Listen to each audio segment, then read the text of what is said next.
Certo. Ok. Então vamos começar? Sim. Vamos lá.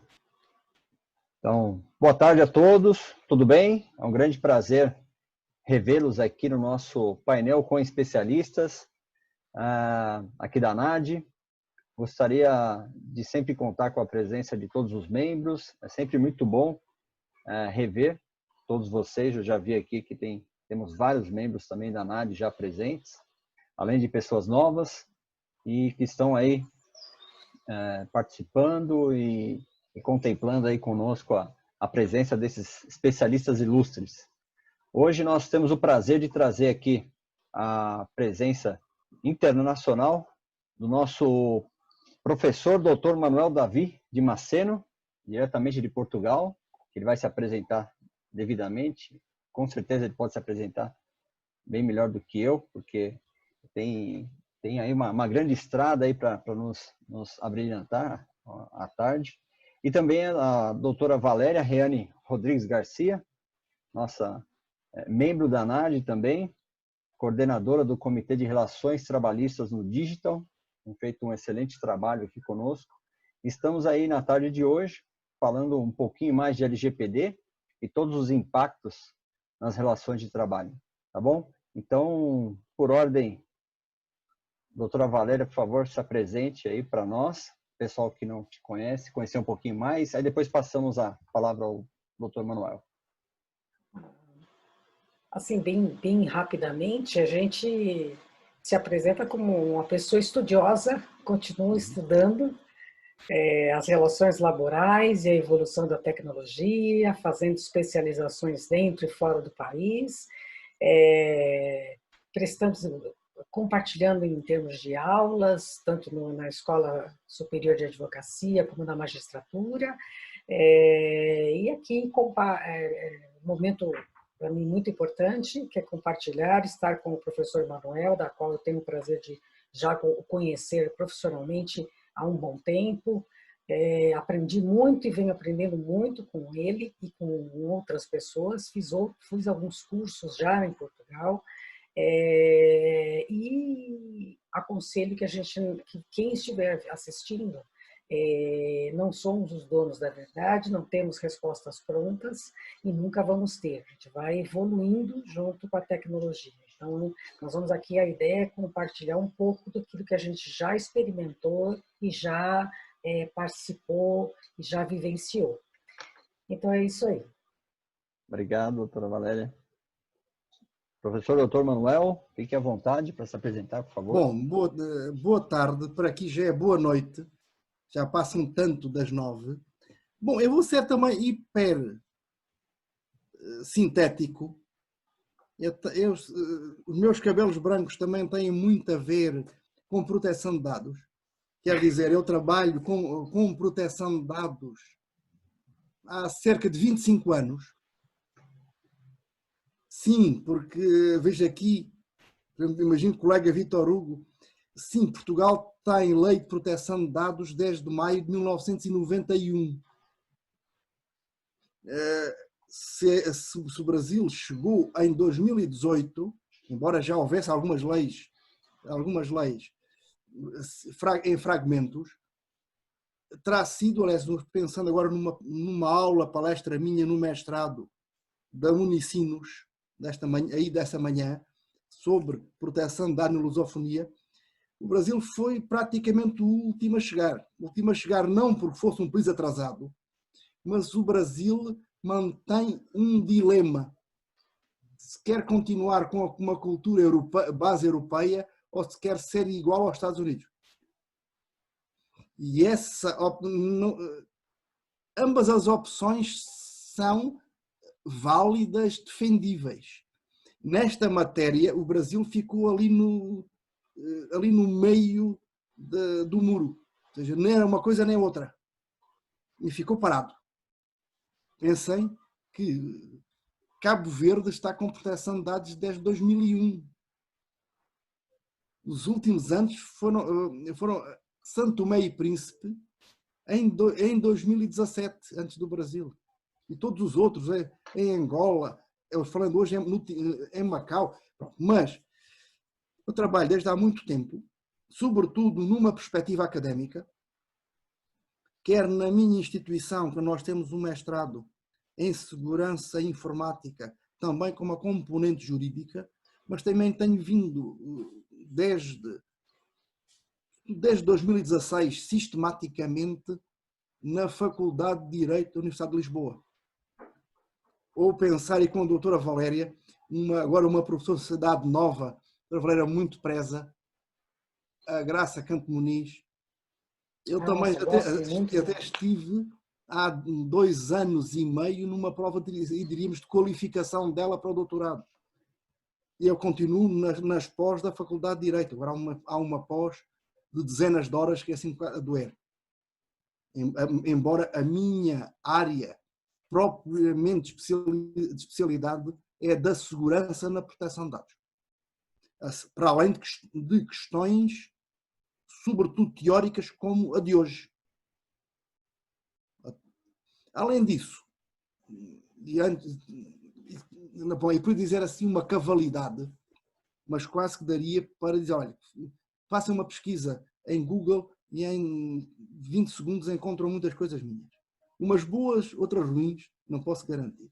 Mas dizer que desde abril de 2019 aceitei finalmente e sou o encarregado de proteção de dados da minha instituição de ensino superior.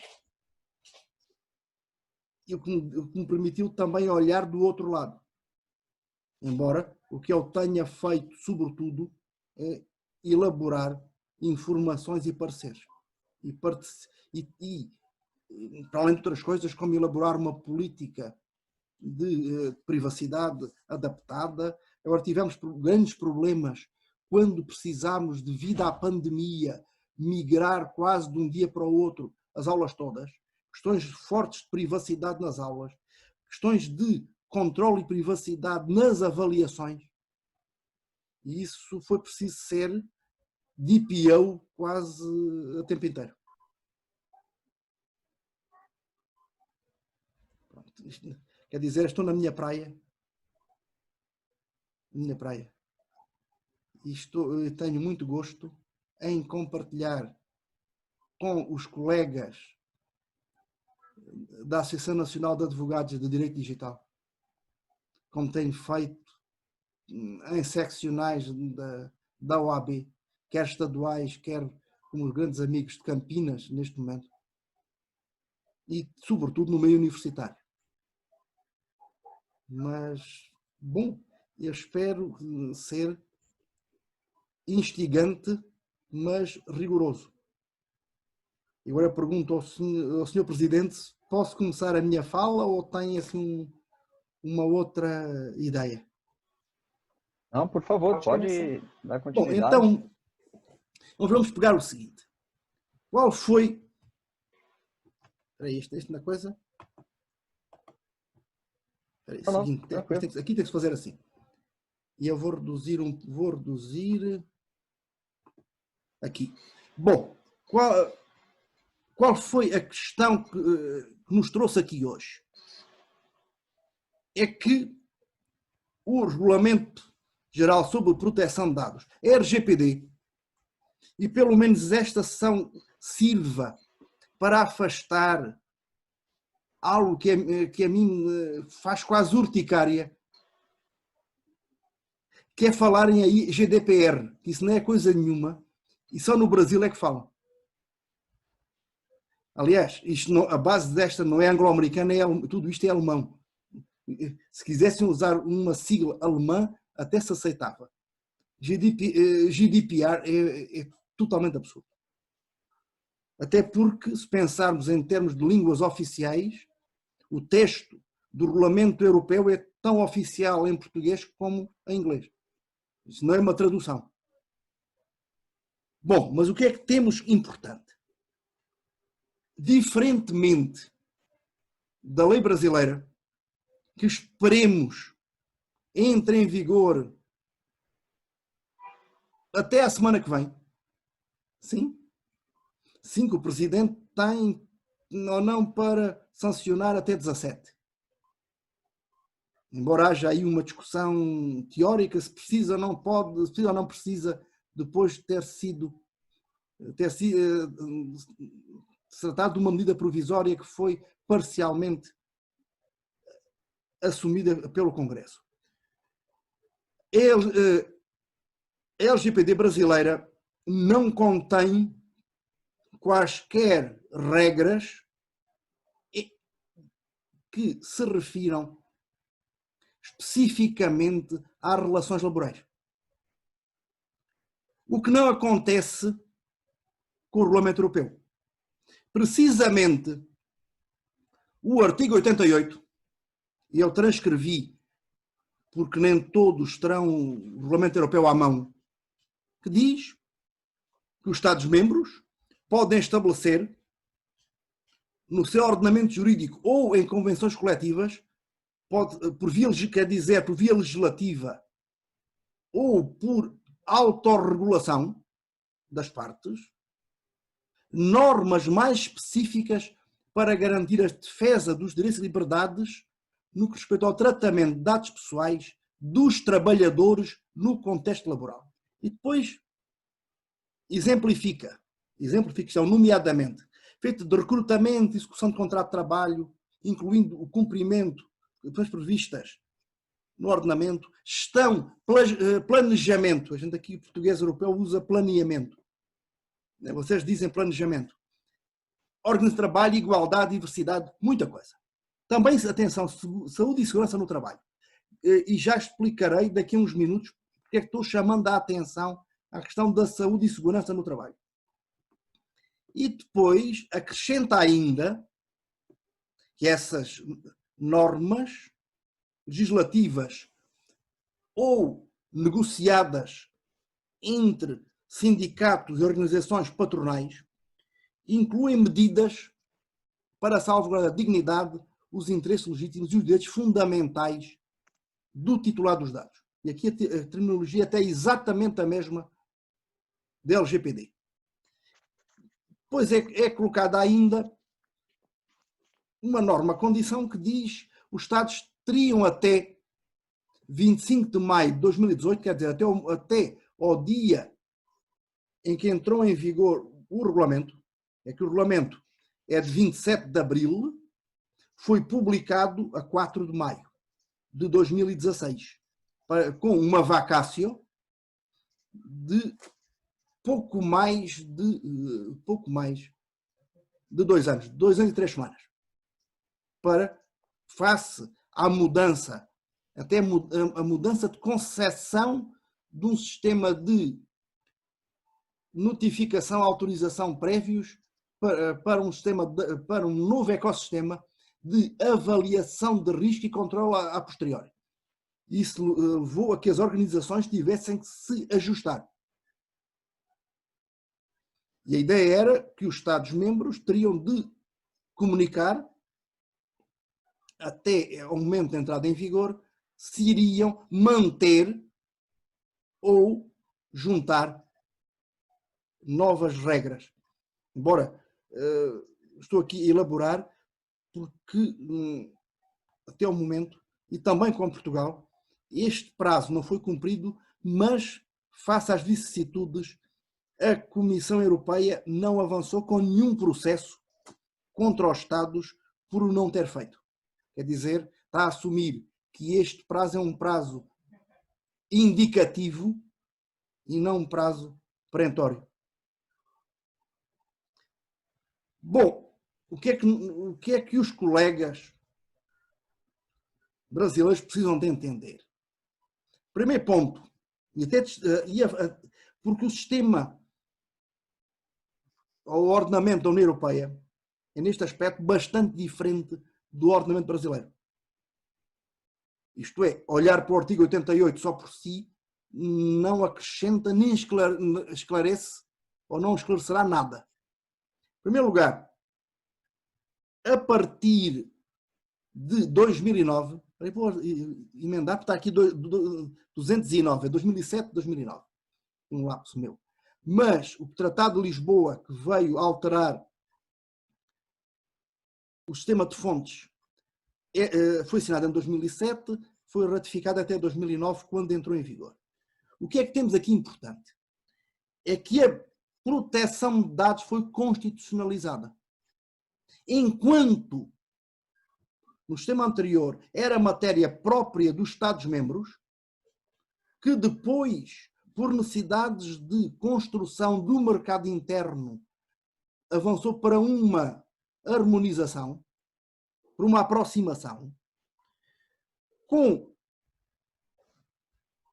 Lisboa, proteção de dados passou a ser uma matéria da União. Atenção, da União. Isto não é por acaso, porque também com Lisboa deu-se como que uma transmutação da antiga Comunidade Económica Europeia com a Europeia. É que a dimensão económica passou a estar subalternizada à dimensão política. Quer dizer, a União Europeia hoje é uma organização de integração política, o que a afasta qualitativamente do Mercosul.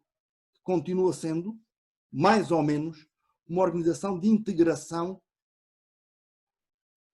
económica regional, mas com uma dimensão política muito tenue, muito fraca. Isso levou a que os direitos fundamentais passassem a estar no centro de integração, até em termos sistemáticos. Quer dizer, quando nós vamos ao Tratado da União Europeia, e nós hoje estamos com 3, a nível constitucional, temos o Tratado da União Europeia, onde está o fundamental. Depois, há um desenvolvimento no Tratado sobre o funcionamento da União Europeia. E depois ainda há a Carta de Direitos Fundamentais, quer dizer, a vez de haver uma Constituição, há um tripé. Mas que valem todos o mesmo. Tem que ver com a oportunidade política não assustar para haver uma Constituição única europeia. Por isso que eram 2 tratados mais uma carta. Bom, o que é que temos? Direitos fundamentais, a carta passou a ter o mesmo valor. E a proteção de dados entrou nesse direito primário, no direito, vamos dizer, constitucional. E o que é que temos aqui? Em primeiro lugar, no Tratado de Funcionamento, nos primeiros artigos, e nestes primeiros artigos do Tratado de Funcionamento, o que é que temos? Questões de âmbito transversal. Proteção do meio ambiente, defesa do consumidor, igualdade entre homens e mulheres, proteção de dados. Dos 4 ou 5 questões de relevância em todas as políticas públicas está a proteção de dados. Onde diz que todas as pessoas têm direito à proteção de dados de caráter pessoal que lhe digam respeito. E depois atribui ao Parlamento Europeu, com deputados eleitos pelas populações, e o Conselho onde estão os governos, em paridade, que é o tal processo legislativo ordinário, eles têm poderes para estabelecer normas relativas à proteção das pessoas singulares, quer dizer, das pessoas naturais, no que respeita ao tratamento de dados pessoais, em 2 níveis, que é algo que já existia, aliás, só existia aí, nesse aspecto, que era o tratamento dos dados nas próprias instituições da União Europeia. Mas também, neste contexto mais consistente, dos Estados-membros. E depois deixa o que é um traço fundamental. E que, eu confesso, no Brasil me deixa triste. Até me deixa triste como ficou na versão da LGPD de 2019 e agora neste novo decreto, que é a não independência da Autoridade Nacional de Proteção de Dados. É que um traço fundamental dos sistemas de proteção de dados é a não dependência do regulador face ao Poder Executivo. Aliás, o mesmo encontramos depois na Carta dos Direitos Fundamentais. O número 1 é igual. Todas as pessoas têm direito à proteção de dados de caráter pessoal de um respeito. E depois, encontramos no número 2 a afirmação dos aspectos fundamentais que também estão na LGPD brasileira. Se refere à chamada qualidade dos dados. Tratamento leal, fins específicos, consentimento ou outro fundamento legítimo. Também o direito de acesso, aquilo que na América do Sul normalmente chamam de habeas data. E atenção, que muitas vezes todos esquecem, mas no artigo 5º da Constituição Federal Brasileira há um inciso sobre o habeas data. Muitas vezes os colegas do Brasil até esquecem isso. Mas não tem nada. Tem. Se fizerem uma pesquisa de habeas data. E isso até podiam ter, digo eu, aproveitado essa menção habeas data para aí, a partir daí, elaborar e até ter uma forma de enganchar, prender os regimes de proteção de dados. E depois também, de novo, isto é quase um mantra, cumprimento e sujeito à fiscalização por parte da autoridade independente. Aqui temos constitucionalização. E isto é diferente do que estava antes. Isto é, isto volta para trás. A diretiva de 1995 só pretendia a proteção das pessoas naturais para evitar que, porque havia em quase todos os Estados-membros leis de proteção de dados. Qual era o grande problema? O que é que se passa? Estão-me ouvindo? Estão-me ouvindo? Eu ouço. Sim, estamos sim. Pronto, tudo bem. É que eu deixei de ver Ricardo e tive receio que houvesse um problema com a rede.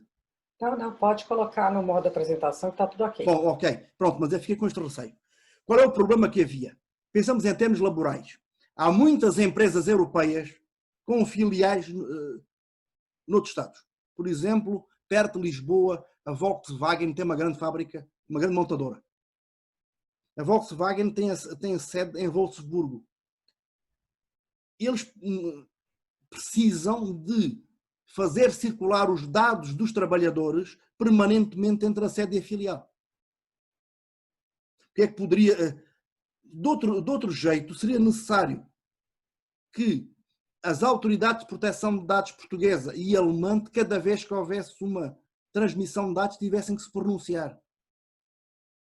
O que tornava impraticável o funcionamento do mercado.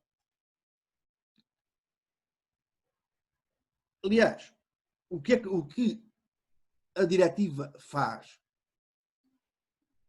é dizer o seguinte: cada Estado-membro pode manter o nível que entender.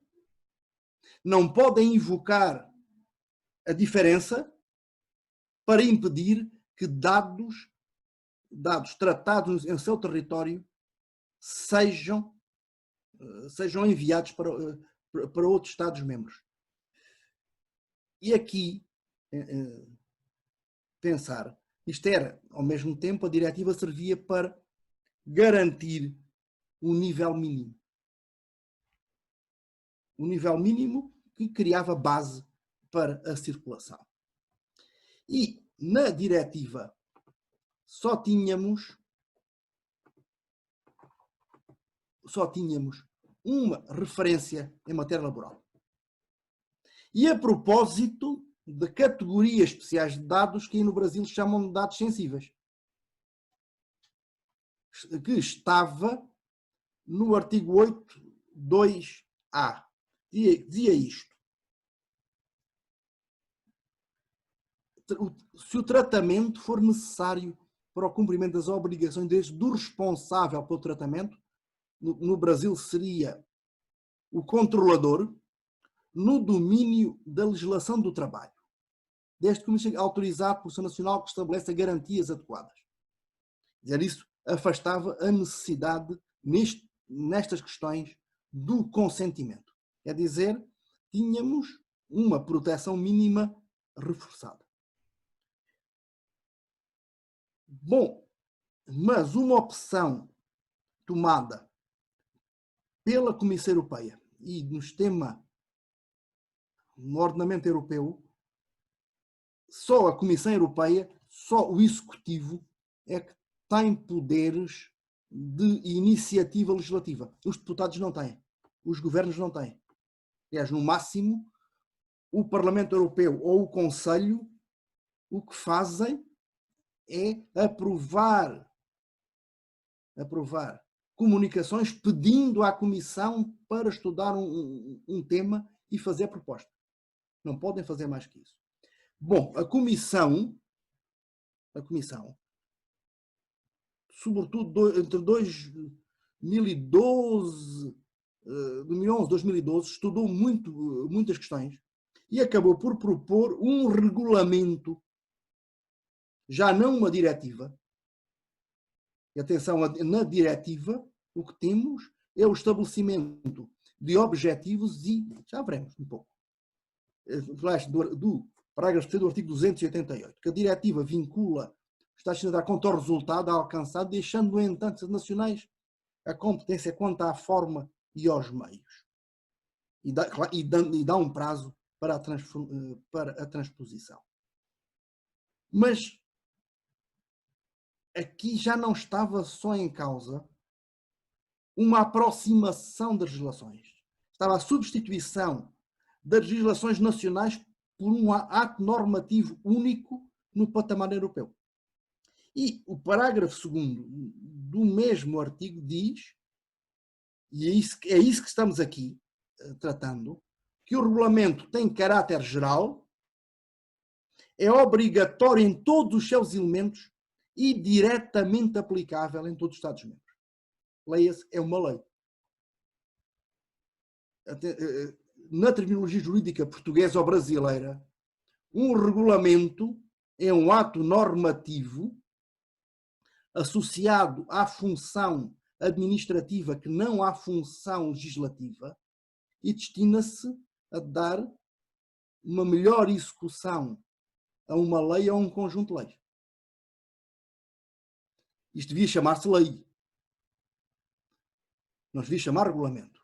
Mas quando Portugal entrou na então Comunidade Económica Europeia, a 1 de janeiro de 1986, isto já se chamava em inglês regulation, em francês règlement, em italiano regulamento e por diante. Havia uma intenção política de simbolicamente desvalorizar estes atos de maneira a evitar anticorpos para a integração. Além disso, é bom pensar que o Regulamento Geral de Proteção de Dados, aquele que nos importa, está inserido no ordenamento. Em primeiro lugar, primado. O primado é hoje assumido por todos, foi uma construção jurisprudencial desde o início. Na questão do primado não se trata de hierarquia, mas de consistência do ordenamento da União face aos Estados-membros. Quer dizer, e algo para juristas tradicionais, kelsenianos, pode assustar. Dizer que qualquer regra de origem na União Europeia afasta a aplicação de qualquer regra interna, inclusive é constitucional. Leia-se, um ato administrativo da União Europeia afasta uma norma constitucional de um Estado, afasta a aplicação de uma norma constitucional de um Estado-membro. Não é que se sobreponha a ela, não é uma questão de hierarquia. A norma nem sequer é uma questão de validade, é uma questão de efetividade. E isto foi assumido jurisprudencialmente e desde então os Estados aceitaram. Quer dizer, o RGPD está acima no sentido, sobrepõe-se, está acima, pode até criar confusão, podemos dizer, sobrepõe-se a quaisquer normas internas. E qualquer norma interna que fosse incompatível com o RGPD seria afastada. Mas, para além do primado, aqui releva também um outro princípio que é próprio de ordenamentos federais. Aliás, a ideia de preempção, de preemption, surgiu nos Estados Unidos. Quer dizer, a partir do momento no qual, no que seria a União, sim, no Brasil também era a União, assumiu competência legislativa num determinado domínio, os Estados-membros, os Estados, deixaram de o poder fazer. Que é aquilo que temos aqui. Quer dizer, havendo o Regulamento Geral sobre Proteção de Dados, os Estados-membros deixaram de poder legislar em matéria de proteção de dados. Porque o espaço foi ocupado. O espaço foi ocupado. O que é que isto significa? E eu aumentei o tamanho das letras aqui em baixo, neste slide. O artigo 88, ou melhor, pensemos em termos contrafactuais para ser mais fácil, creio eu.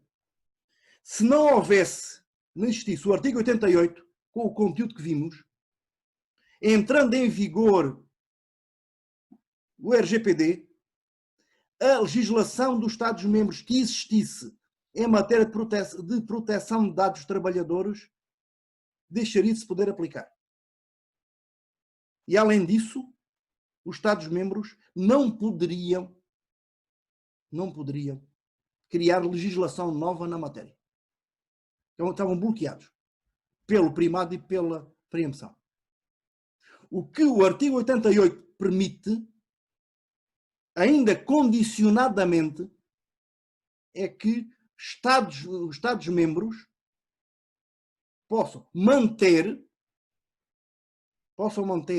regras específicas em matéria de proteção de dados nas relações laborais, ou então criá-las.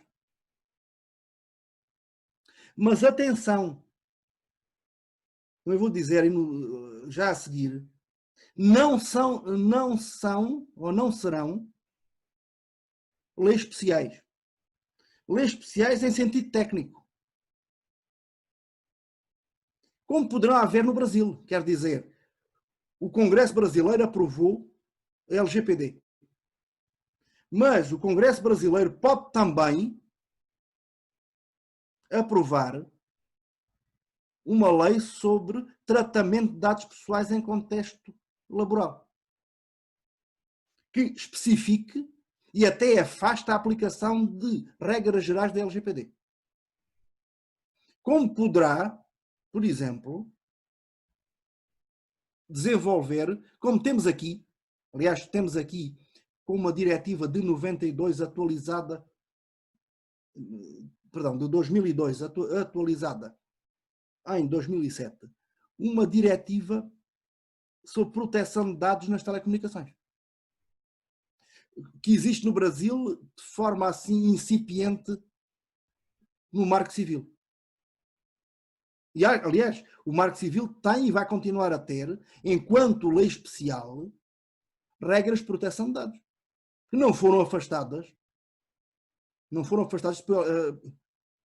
pela LGPD, como também não foi a lei de acesso à documentação administrativa, nem o CDC, por exemplo. Mas o que temos aqui é que os Estados-membros da União Europeia poderão manter ou legislar em matéria de proteção de dados em relações laborais, regulamentando o RGPD, não indo mais longe. Podem especificar. Não podem alterar o fundamento de decisões políticas subjacentes às regras do RGPD. Que, aliás, o que resulta. Ou seja, não são leis especiais. Há leis especiais. Aliás, no mesmo dia foi adotado o RGPD e publicado também no mesmo dia, temos uma diretiva no que toca à proteção de dados em contexto de sanções penais, ou outra diretiva sobre a identificação dos passageiros, que aliás, eu tenho aí dando aí um apoio, aí uma dissertação em que estão a trabalhar dados PNR, de registro de nomes de passageiros de transportes aéreos. O que tem é que o que tem neste momento é um acordo direto entre a ANAC e a Polícia Federal no sentido de receberem estes dados sem lei que o legitime, ou esta diretiva também especial de 2002 que referi, relativa à privacidade e comércio eletrónicos. Estas são, assim, as leis especiais face ao RGPD. Daí também, e concretizando, que as leis nacionais terão sempre que circunscrever, sobretudo nesta dimensão valorativa, ao RGPD. Bom, e nesse diga que o regime das limitações, que atribui alguns poderes aos Estados-membros, é que relevante. Não é, porque se vimos os pressupostos e o que está ali em causa são questões de soberania e segurança dos Estados, que não têm articulação pensável sequer com as relações laborais. Bom, e se é assim em termos gerais,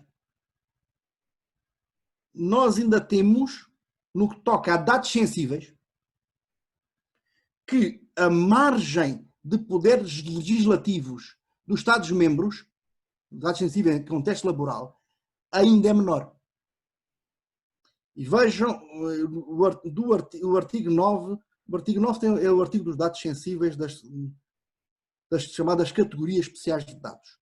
Diz que se o tratamento for necessário para efeitos de cumprimento de obrigações e do exercício específicos do responsável pelo tratamento, do controlador, ou do titular dos dados em matéria laboral, é viável. Ou então, se o tratamento for necessário para efeitos de medicina preventiva ou do trabalho, com base no direito da União, dos Estados-membros ou por força de um contrato com um profissional de saúde. Consequentemente, os dados sensíveis, que são os dados pessoais referidos no número 1, e depois em matéria de higiene, segurança, saúde do trabalho, se os dados forem tratados por ou sob a responsabilidade de um profissional sujeito à obrigação de sigilo profissional ou por outra pessoa igualmente de uma obrigação de confidencialidade. E além disso, aqui também releva, e aliás, só vou dizer uma coisa, esta questão do controle de dados sensíveis por profissional de saúde ou outra pessoa, foi muito importante, foi mesmo muito importante no contexto da pandemia e chegou a ser bastante polémico quando se tratou de as empresas apenas facultarem o acesso às respectivas instalações a trabalhadores depois de verificada a temperatura. E bom, isso foi as empresas e também, mais recentemente, pós-férias de verão, também aconteceu nos prédios da União Europeia em Bruxelas. Um outro aspecto paralelo, encontramos ainda a propósito de dados sensíveis, que os Estados-membros podem manter ou impor novas condições no que respeita ao tratamento de dados biométricos ou dados relativos à saúde. E atenção também aqui à biometria, e aqui a biometria é especialmente importante no que se refere ao monitoramento nos acessos e na permanência do exercício do contrato de trabalho. Bom, e sem esquecer que se existe aquela margem, a margem para os Estados-membros legislarem quase como a natureza regulamentar, é quase que um trava-línguas, poder é regulamentar o regulamento. Bom, aqui encontramos referências quase diretas também e aplicáveis ao contexto laboral. Contrato de fundamento de licitude, quer dizer, havendo contrato, não são necessários consentimentos adicionais. Voltamos à previsão de utilização de técnicas biométricas de identificação, que na esmagadora maioria dos casos, literalmente esmagadora, são usadas em contexto laboral.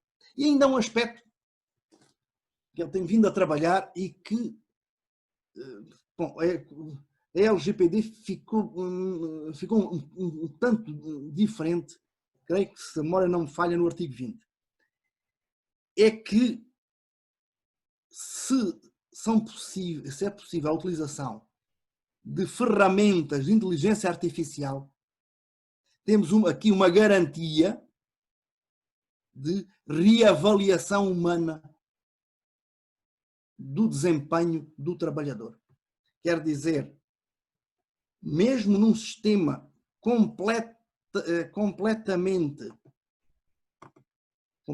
controlado em termos automatizados, se chega atrasado, se o desempenho foi inferior aos objetivos, não dá para o sistema informático enviar para casa uma carta de demissão. E diz, com base no algoritmo, razão A, B, C, D, o senhor está admitido. Haver sempre uma decisão humana. Quer dizer, o empregador ou o responsável pelos recursos humanos vai ter que dar a cara. Porque isto é um aspecto quase antropológico, dizer que decisões finais sobre humanos têm que ser tomadas e assumidas por humanos, não pela máquina.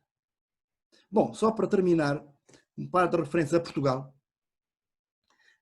Em Portugal, a diretiva de 1995 foi transposta em 98 pela Lei de Proteção de Dados Pessoais. Era e é relevante a Constituição, sim, que a Constituição Portuguesa, desde 76, no artigo 35, disciplina explicitamente a proteção de dados. Também a Convenção de Defesa da Europa de 1981. E, aliás, continua sendo a matriz de todos os regimes de proteção de dados. Quer dizer, a referência internacional nem é dos anos 90, é do início dos anos 80 do século XX. Nós estamos em proteção de dados assim a comemorar 40 anos da Convenção. Mas temos mais.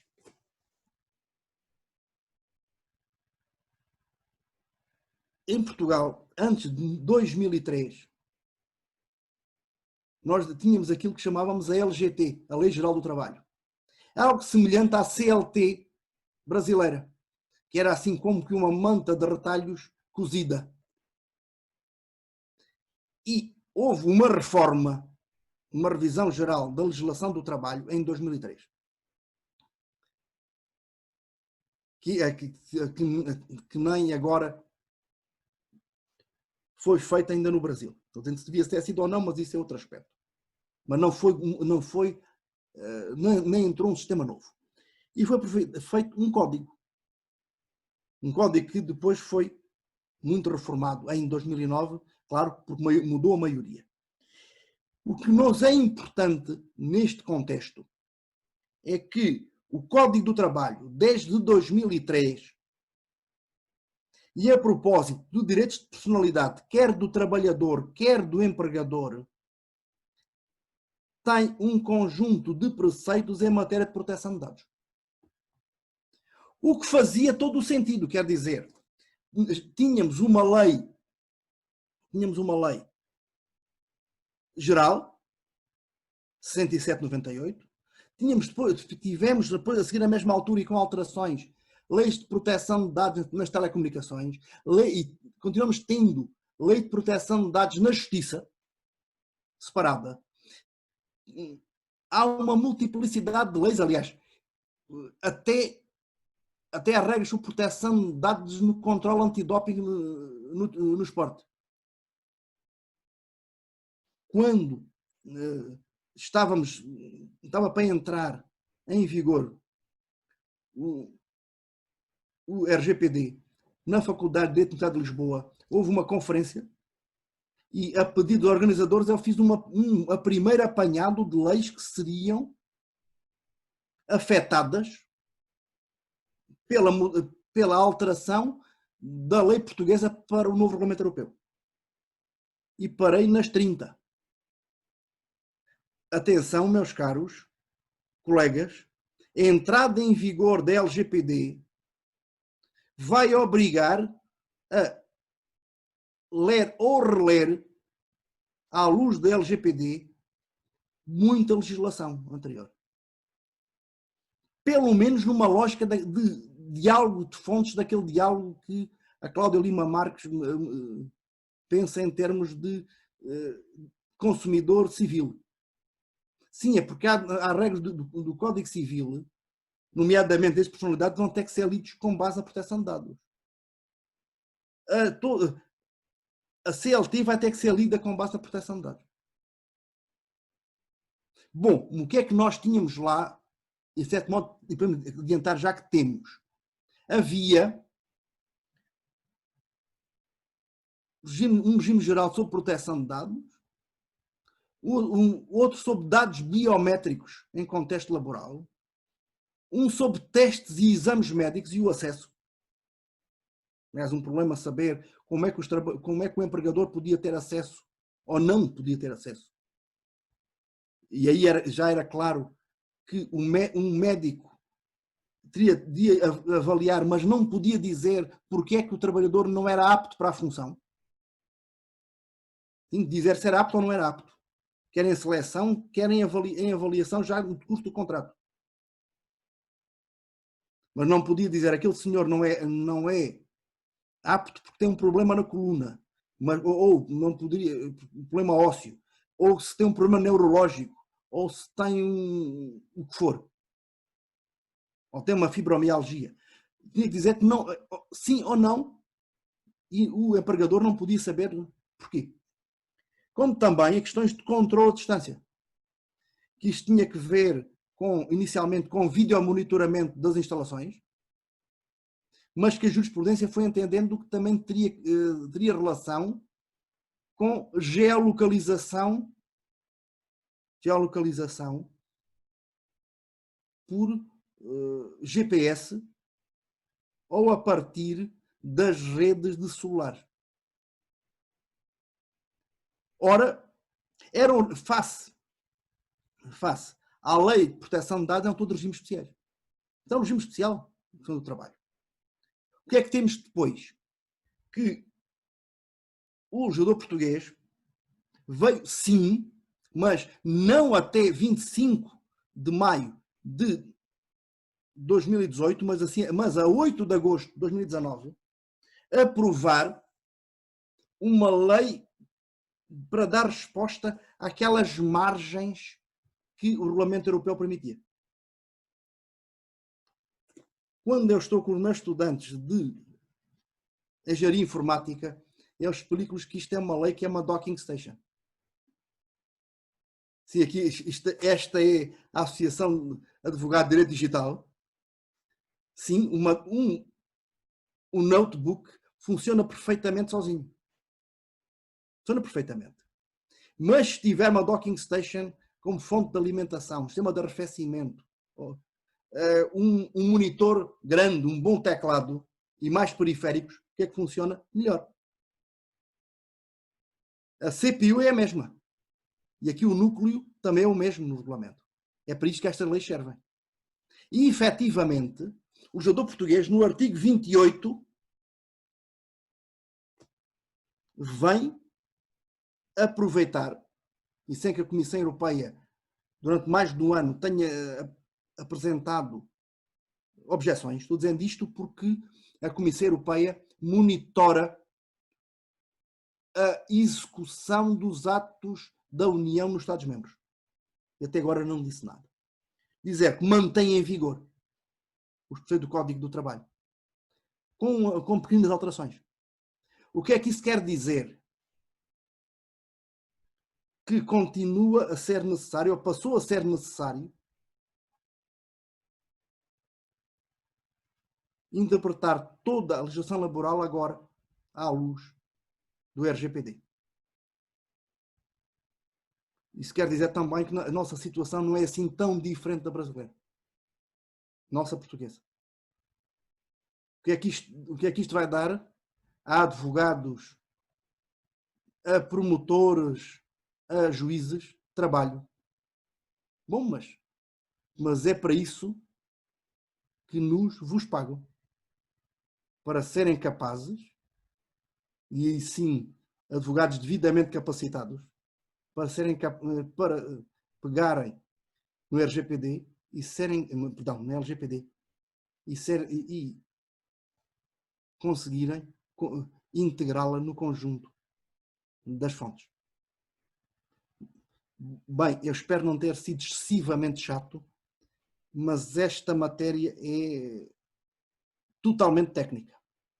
Não dá para conversa. Eu tentei desviar um bocadinho, mas não dá para conversa assim cultural. A minha aula desta manhã para a Unicinos foi muito mais gratificante no sentido de enriquecimento cultural. Isto aqui é técnica.